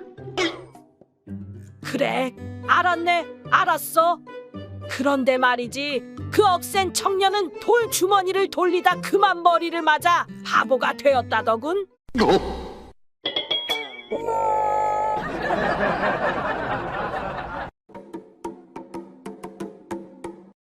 옛날 어떤 과부가 있었는데 몹시 음기가 강하여 큰 물건을 가진 남자를 찾고 있었다. 옛말에 코가 큰 사람은 물건도 크다 하였으니 어디 코가 큰 사람을 찾아봐야겠다. 하루는 장에 가서 오가는 사람들을 자세히 살펴보고 있었는데 코가 큰 사람이 보이지 않아 실망하고 있었다. 저녁 무렵이 되어 갈 때 어떤 한 사람이 지나가는데 행색은 초라하였으나 그의 코를 보니 보통 사람의 코보다 몇 배나 되어 보였다. 드디어 찾았네. 찾았어. 이에 여인은 몹시 기뻐하며 이 사람이야말로 물건이 매우 클 것이라 생각하고 가머니설로 유인하여 집으로 데리고 왔다. 과부는 산의 진미를 차려놓고 저녁을 대접한 후에 밤이 되기를 기다렸다. 차린 것은 별로 없지만 맛있게 드시구려. 처음 만난 내게 이런 대접을 해주니 정말 고맙소이다.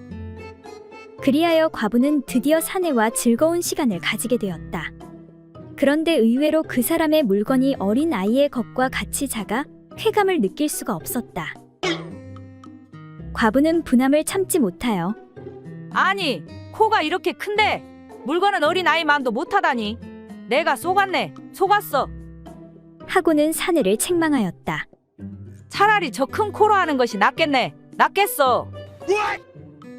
하고는 남자의 얼굴 위에 엎드려 코를 그곳에 들이밀어 보니 오히려 남자의 물건보다 훨씬 좋아서 자유자재로 문지르며 즐거운 시간을 보냈다. 그러는 동안에 첫 닭이 울고 날이 밝기 시작하자 여인은 그 남자를 얼른 쫓아내었다. 어디서 그런 물건을 달고 사기를 치는 것이오? 얼른 나가시오. 남자는 세수도 못한 채 쫓겨나 자기 집으로 돌아가는데 길가에서 마주친 사람이 그의 얼굴을 보면서 아니, 무슨 놈의 미음이 온 얼굴에 묻어있소. 당신은 미음을 입으로 먹지 않고 코로 마셨소. 이에 당황한 남자가 둘러대길. 그러니까 의원이 그러는데 코에 미음을 바르면 피부도 좋아지고 복이 온다고 하지 않겠소?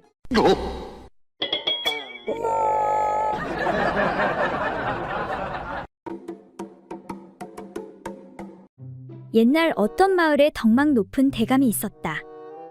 하루는 대감마님이 젊은 선비들을 모아놓고 가르치는 자리에서 말했다.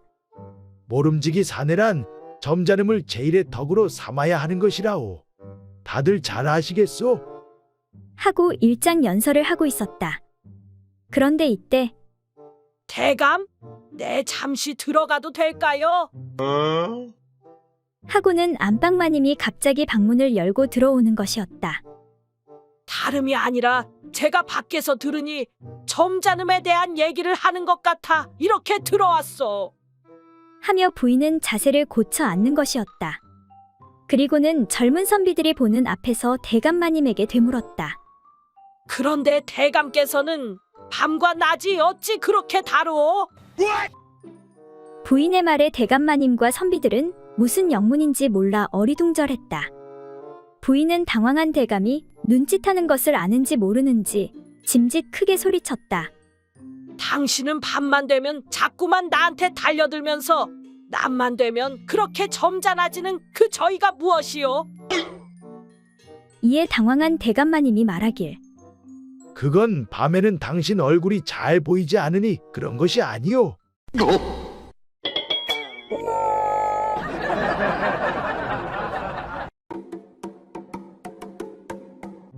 옛날 어느 마을에 호색가루 이름을 날리던 어느 한량이 기방을 제 집처럼 들락거리더니 그만 소중한 그것의 병이 들고 말았다.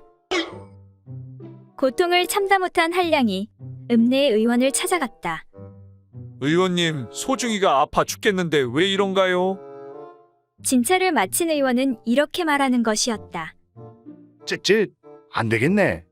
볼세, 뽀야, 소중이의 알을 빼내야겠어. 아니, 알을 빼내야 한다니요? 그게 무슨 소리입니까? 한량은 놀란 나머지 입을 다물지 못했다. 의원이 계속 말하였다. 이미 병이 깊을 대로 깊었네. 어쩔 수 없다네. 남자에게 가장 소중한 그 두 개의 알을 빼내지 않으면 목숨을 잃을 수도 있다네. 실로 천추의 한이 될 일이었지만 다른 방법이 없었다. 한량은 눈물을 머금고 그 수술을 받기로 하였다. 수술을 하긴 했지만 의원은 같은 남자로서 한량의 처지가 그렇게 안 돼 보일 수가 없었다. 내 덱을 딱히 여겨서 하는 말인데 지금 빼낸 것 대신에 마늘 쪽을 넣는 건 어떤가 싶으만. 겉으로 보기에는 괜찮아 보일 것 같아서 하는 말이오. 한량은 눈물을 머금고 말했다. 알겠습니다. 그렇게 해주십시오. 그리하여 한량은 의원의 시술대로 그 자리에 마늘을 넣어 볼륨을 유지하게 되었다. 그런 일이 있고 몇 달이 훌쩍 지난 어느 날, 길을 걷던 의원은 우연히 그 한량과 마주쳤다. 이보시게, 그래 그 뒤 별 탈은 없었는가? 한량이 대답했다. 의원님의 시술은 정말 흠잡을 데 없이 완벽합니다. 진짜를 달고 있을 때와 똑같다고요. 근데 한 가지 곤란한 것이 있긴 한데 말이죠. 그래, 그게 뭔가? 의원의 질문에 한량이 대답했다. 그러니까 가끔 월양인연한테 놀러가 일을 치를 아치면 글쎄 그것이 눈이 쓰리다고 눈물을 비우듯 쏟아내지 뭡니까?